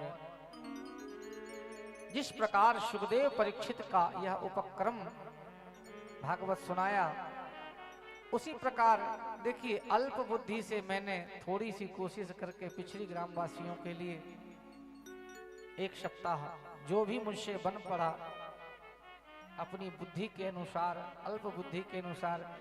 वैसे यहाँ हमारे जो परीक्षित स्वरूप यजमान हैं श्री विष्णु प्रसाद पांडे जी, ये स्वयं अच्छे ज्ञानी हैं और ऐसे रसिक श्रोता हैं, और सब यह शारोत्रीय समाज धर्म कर्म को जानने वाले। तो विगत एक सप्ताह से हम, यदि हमारी वाणी में कोई त्रुटि रह गई हो, क्योंकि देखिए संसार में परिपूर्ण कोई नहीं होता है भगवान के अलावा, पर प्रयास यही रहा कि जो टूटी फूटी वाणी में भगवान का यह संदेश आप सभी के मध्य भगवत चर्चा करने का यह अवसर मिला। यदि कोई त्रुटि हो तो क्षमा। और देखिए जीवन एक अनंत यात्रा है, जीवन की किसकी यात्रा किस दिन समाप्त हो जाए ये नहीं कहा जा सकता है। इसलिए इस भागवत का संदेश यहाँ के श्रोताओं के लिए यही है कि जीवन में यदि आपने भागवत सुना और भागवत के बाद दक्षिणा का विधान है, तो सही मामले में दक्षिणा यही होगा यदि आपने भागवत से एक भी गुण अपने भीतर यदि धारण कर लिया तो वो वास्तव में दक्षिणा होगा। धन दौलत ये कुछ नहीं होता, ये सिर्फ यही चलता है, उसकी उपयोगिता यही है। पर वास्तव में इस कथा सुन करके यदि 10 लोगों को भी मैंने अपनी वाणी से बदल दिया तो मेरा कथा करना सार्थक हो जाएगा, मेरा कथा करना और आपका जीवन धन्य हो जाएगा। और इसी मंगल कामना के साथ सर्वे भवन्तु सुखिना सर्वे सन्तु निरामया सर्वे भद्राणि पश्यन्तु माँ कश्चित् दुख भाग भवे। सभी का कल्याण हो, सभी सुखी रहें। जितने भी हमारे पिछड़ी निवासी और इस कथा को YouTube और Facebook के चैनल चंदन कृष्ण शास्त्री जिस नाम से यह चैनल है, यहाँ भी इस कथा का सीधा प्रसारण 7 दिनों तक हुआ। जिन्होंने YouTube और Facebook के माध्यम से देखा, सुना और यहाँ बैठ करके सुना, सभी के लिए मंगल कामना, सभी सुखी हों, सबके ऊपर भागवत भगवान की कृपा है बरसे और सभी प्रसन्न रहें। आइए हम सब मिलके एक विदाई गीत गाते हैं, उसके बाद ब्रज की होली का सुंदर दर्शन करेंगे।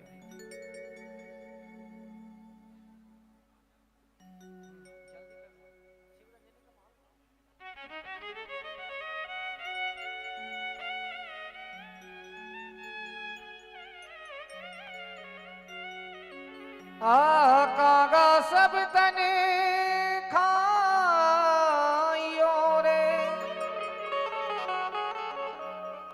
आरु चुन चुन खइयो माँ, पर दोने नामत खाइयो रे, मोहे कृष्ण दरस की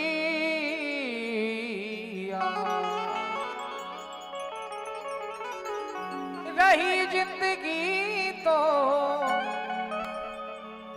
रही जिंदगी तो मिलेंगे दोबारा, मिलन आज तक था तुम्हारा हमारा, मिलन आज तक था तुम्हारा,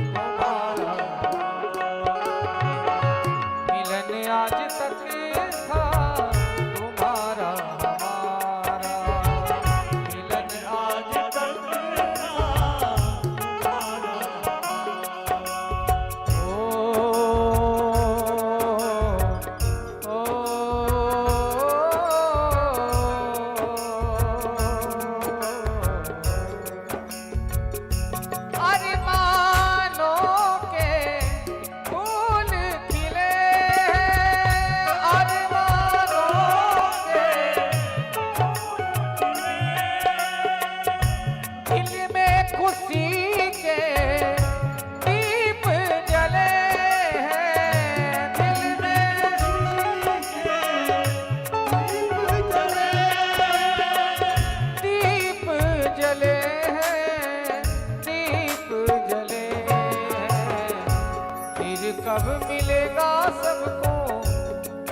वाणी को मेरी भुला तो न दोगे, वाणी को मेरी भुला तो न दोगे, भक्ति का धागा निभाते रहोगे,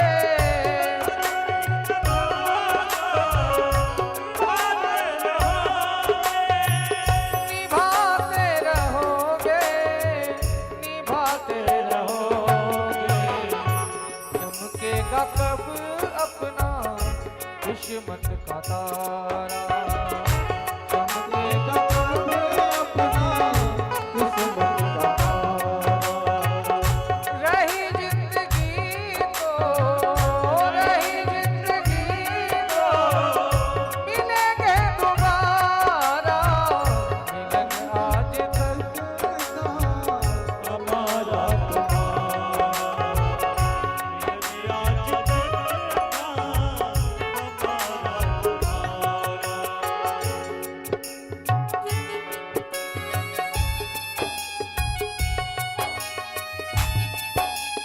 जय हो।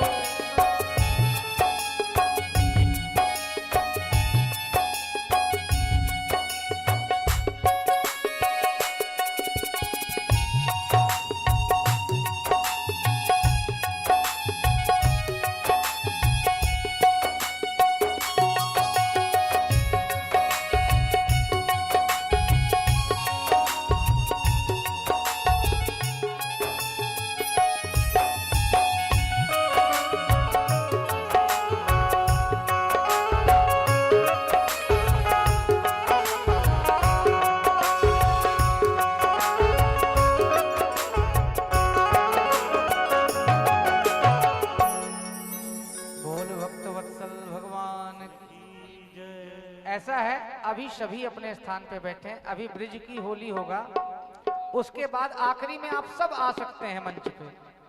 ब्रिज की होली हो जाने दीजिए, उसके बाद जिनको जिनको भागवत जी का पूजन करना है आज सबको अवसर मिलेगा, कोई भी आ सकते हैं, लेकिन उत्सव हो जाने दीजिए।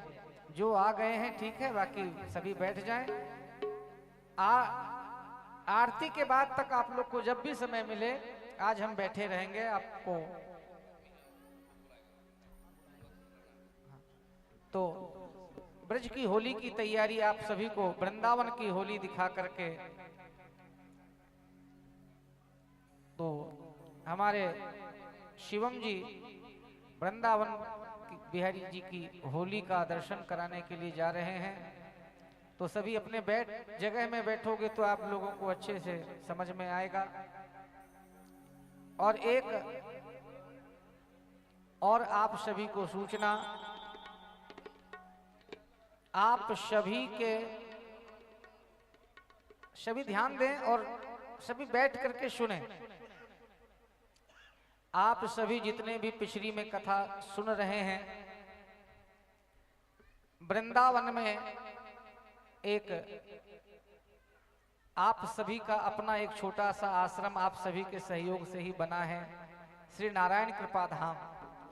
तो झारखंड के जितने भी भक्त हैं और जितने भी पिछड़ी के लोग हैं, आप सभी का वो अपना आश्रम है। जब भी आपको वृंदावन आना हो तो आप YouTube, फेसबुक के माध्यम से नंबर ले सकते हैं, मृत्युंजय पांडे जी से ले सकते हैं।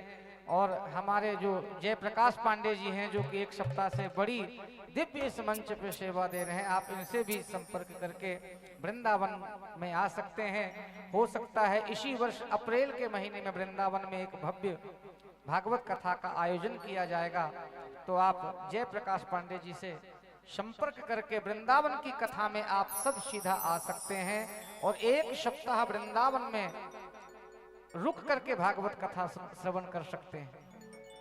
लाल की जय। क्योंकि अन्यत्र कथा सुनने का जितना लाभ है उससे करोड़ों गुना अधिक किसी तीर्थ में बैठ करके कथा सुनने का लाभ है। तो ब्रिज में भी कथा सुन सकते हैं और कथा के अलावा भी यदि आप वृंदावन आते हैं तो आप नारायण कृपा धाम आश्रम में आप रुक सकते हो। आप सभी का स्वागत है उस आश्रम में। आइए हम सब ब्रज की होली का दर्शन करें।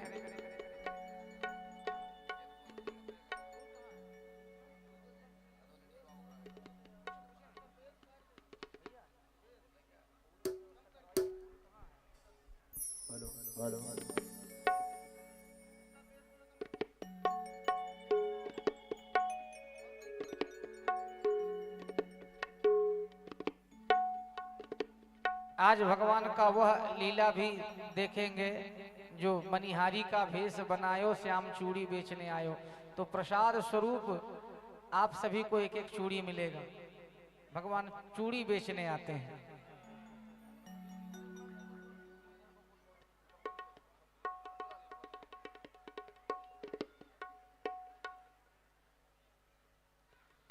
योगेंद्र कुमार अधिवक्ता, गजेंद्र कुमार अधिवक्ता, अगर आप मेरी आवाज सुन रहे हो तो कृपया कर मंच में आएं। अजय कुमार खेत को, अजय कुमार जी आप मेरी आवाज सुन रहे हो तो कृपया मंच पे आएं। निरंजन गोप जी आप भी आएंगे। श्री राधे राधे राधे राधे राधे।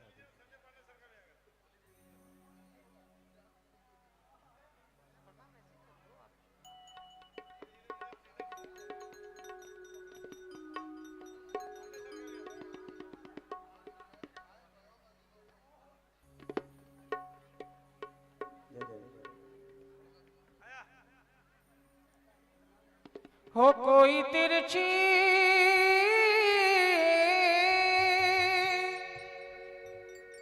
हो कोई तिरछी नजर से न देखो, कोई तिरछी नजर से न देखो। रमण मेरो छोटो सो छोटो सो, चारो सो रमण। हो कोई तिरछी कोई तिरछी नजर से न देखो, कोई तिरछी नजर से न देखो। रमण मेरो छोटो सो वीरा, रमण मेरो छोटो मेरो राधा, रमण मेरो छोटो सो राधा, मेरो छोटो।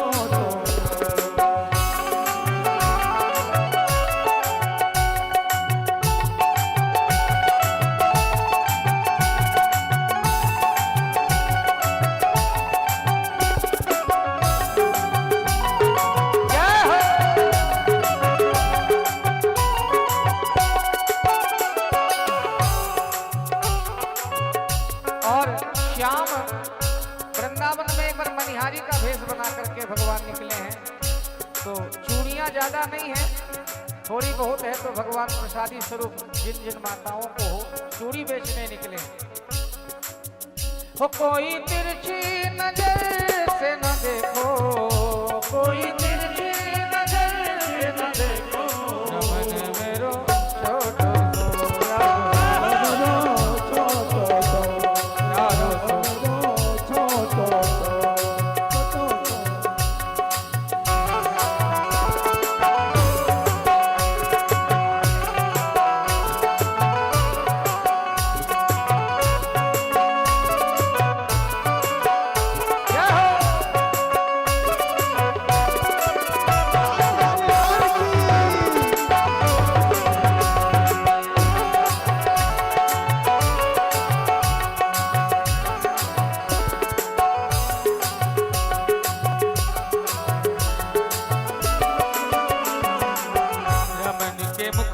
पे बलि बलि जाऊं रमनी के मुखड़े पे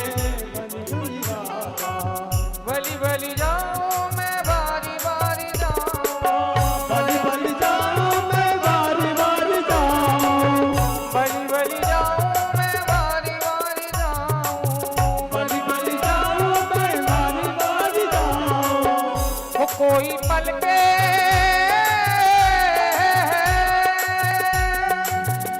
कोई पल के टिका के न देखो कोई पल के उठा के न देखो मेरो छोटो दो प्यारो छोटो प्यारो दो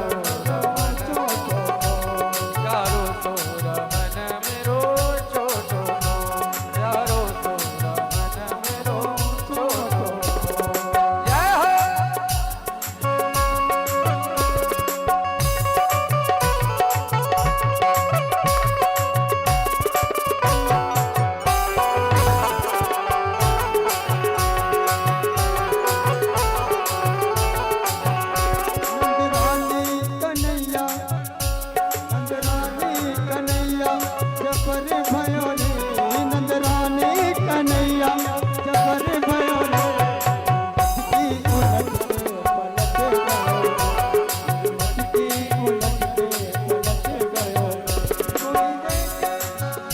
कोई तिरछी नजर से न देखो कोई तिरछी नजर से न देखो मेरो छोटो प्यारो प्यारो प्यारो बनिहारी का भेष बनाया श्याम चूड़ी बेचने आया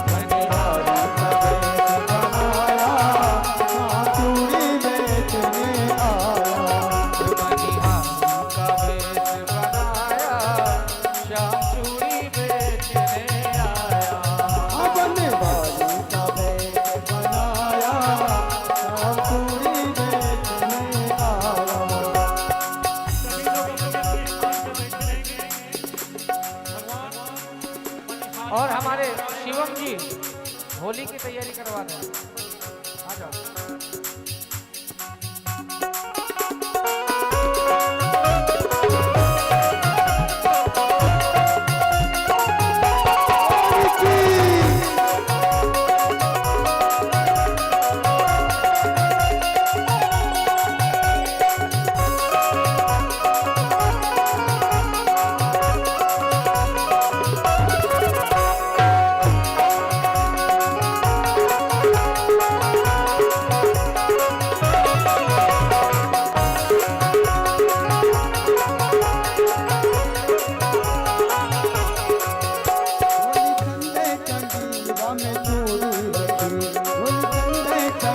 ऐसा है अब सभी होली का दर्शन करेंगे और जिन्हें मिल गया हो वो अपना भाग्य समझें और जिनको नहीं मिला हो उन्हें भी ठाकुर जी कृपा बनी रहे।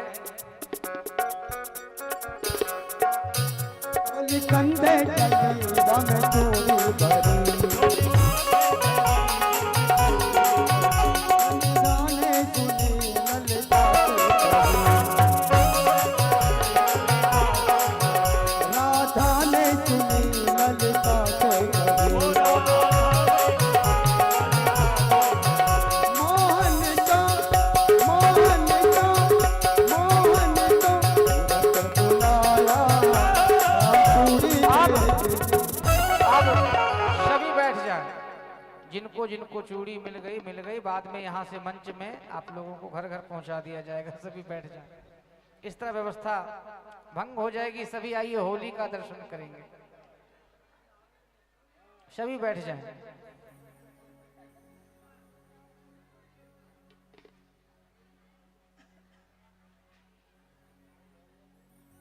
आइए मृत्युंजय जी और आपके उपेंद्र जी और एक भैया कौन है वो तीनों भैया सुजीत जी तीनों ऊपर आ जाएं। भगवान के साथ होली करवाना है। आ जाएं।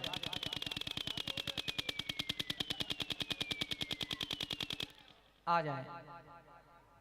जिनको जिनको ब्रज का होली का दर्शन करना हो वो आइए बड़े भाव से सभी। और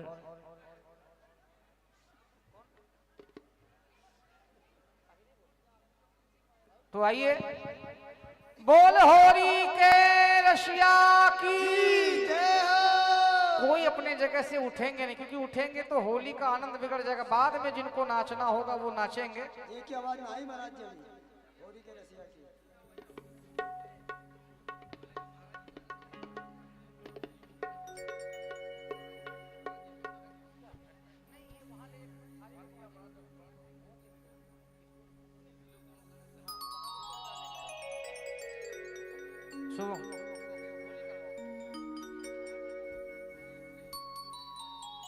बोल होली के रसिया की।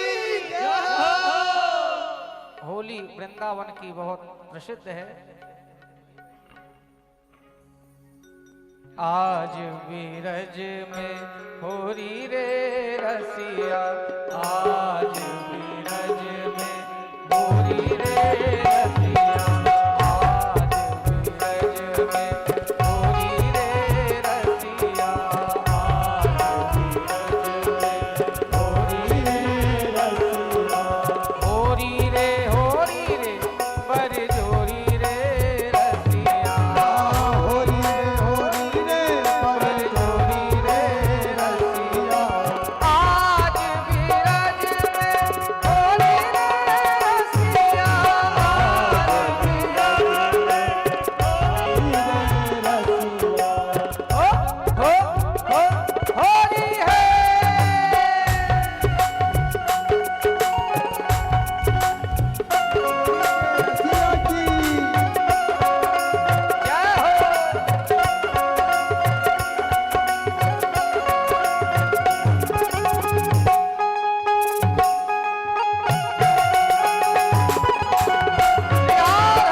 कौन गाँव की राधा गोरी रे रसिया, कौन गाँव की राधा गोरी रे रसिया, आज बीरज में गोरी रे रसिया।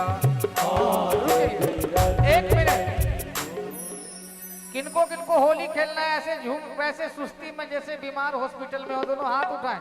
किनको होली में जाना है? जाना है तो क्या कह करके, जैसे राम जी खेलते हैं और जैसे कृष्ण जी खेलते हैं। भैया उमेश जी थोड़ा आवाज बढ़ा दें। ए होली खेले नंद लाला बिरज में, होली खेले नंद लाला, होली खेले नंद लाला बिरज में, होली खेले नंद लाला, होली खेले नंद लाला बिरज में, होली खेले नंद लाला, होली खेले नंद लाला बिरज में, होली खेले नंद लाला। हो होरी है, होली खेले नंद लाला बिरज में, होली खेले नंद लाला, होली खेले नंद लाला बिरज में, होली खेले नंद लाला, होली खेले नंद लाला बिरज में, होली खेले नंद लाला, होली खेले नंद लाला बिरज में, होली खेले नंद लाला।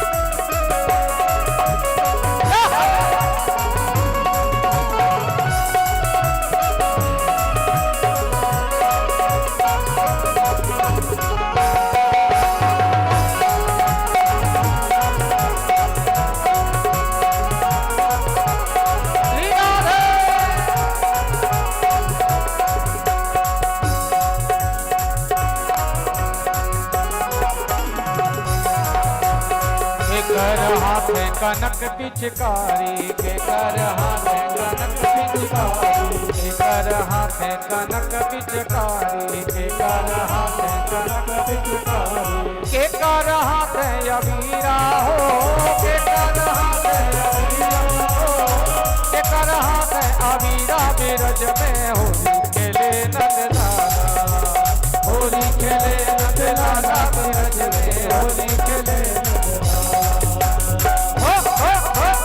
हरि है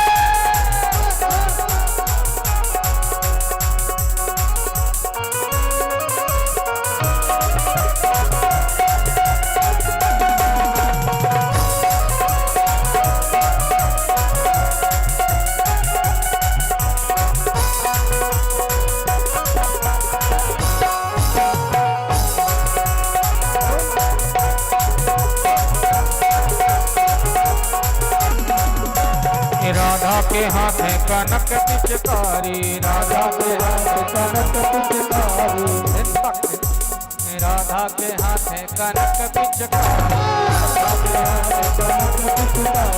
राधा के हाथ है कनक पिचकारी राधा के हाथ है कनक पिचकारी श्यामा के हाथ है अबीरा हो श्यामा के हाथ है अबीरा श्यामा के हाथ है अबीरा बिरज में होली खेले नंदलाला होली खेले नंदलाला बिरज में होली खेले नंदलाला बिरज में होली खेले नंदलाला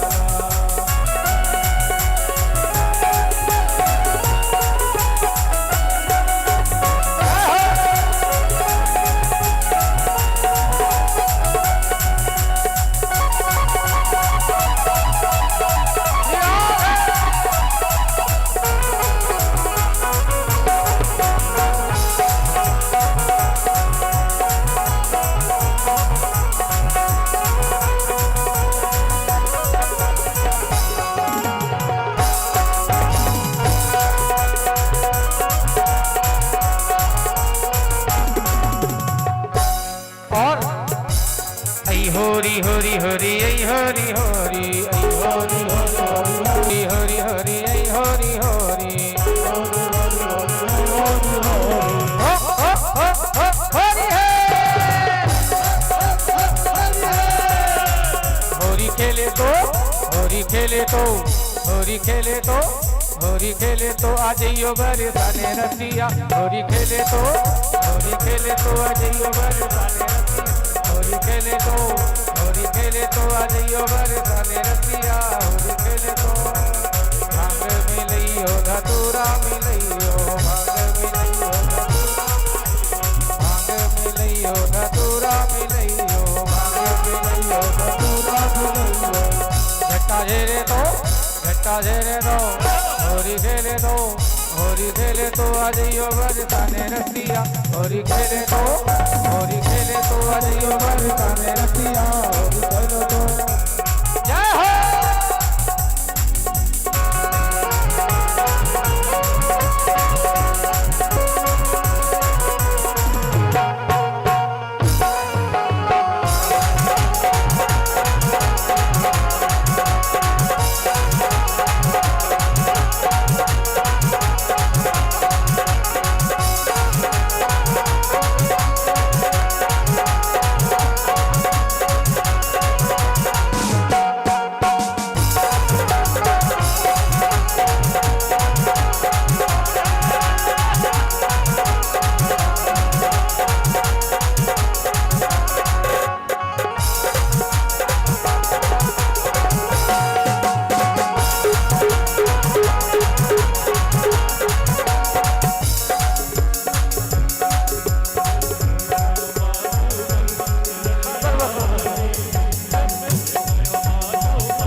हो वृंदावन वरे वमाल ऐसा है।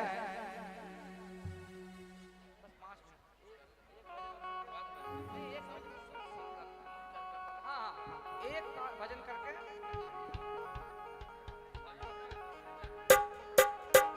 होली आई रे कन्हई बन छल के सुना दे जरा बांसुरी।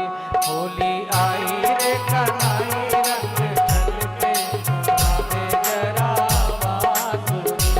होली आई रे होली आई रे, होली आई रे होली आई रे,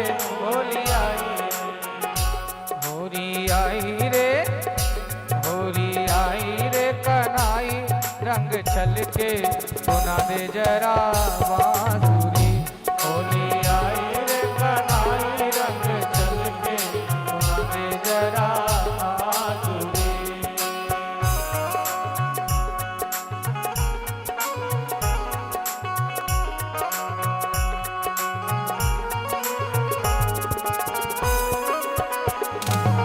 जय हो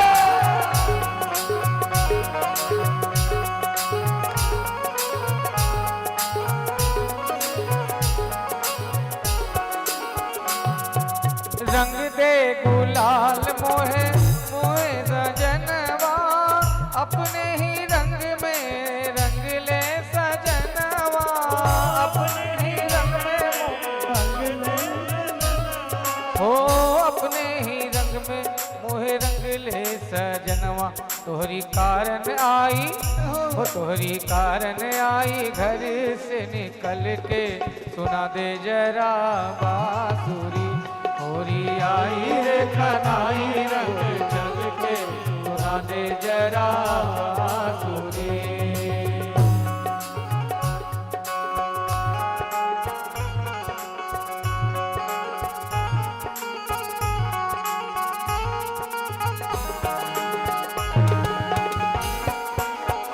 हो मीठे से भरी होरी राधा रानी लागे, महारानी लागे, मोहे मीठो मीठो यमुना जीरो पानी लागे। हो मीठे से भरी होरी राधा रानी लागे, महारानी लागे, मोहे कारो कारो यमुना जीरो पानी लागे। याहो!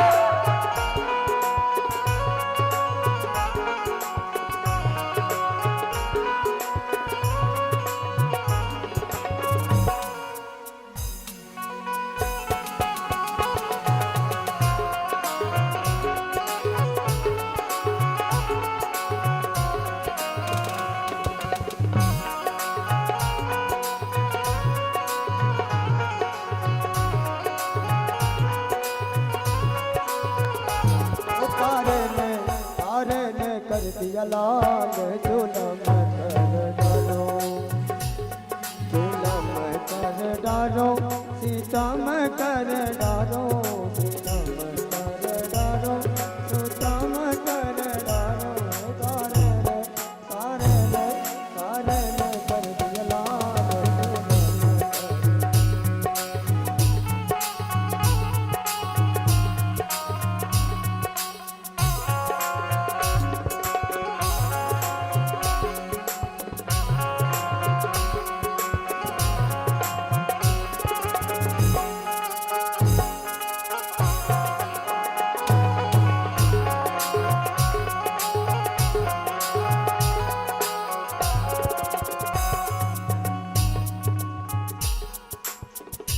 बोलवा के बिहारी लाल की।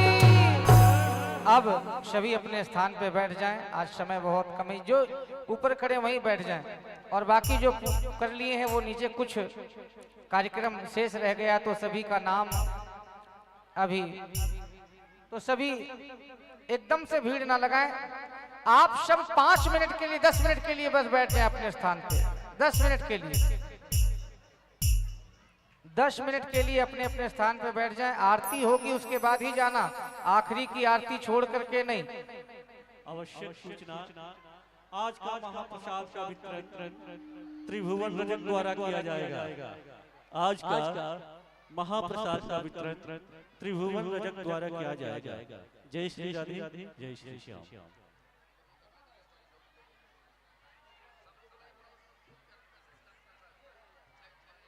बता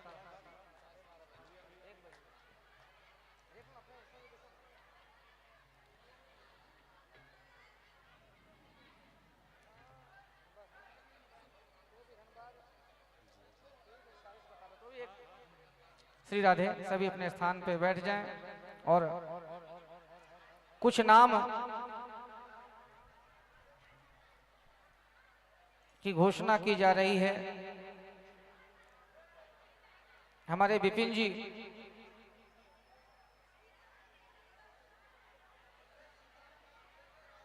सभी बैठ जाएं ताकि श्री राधे।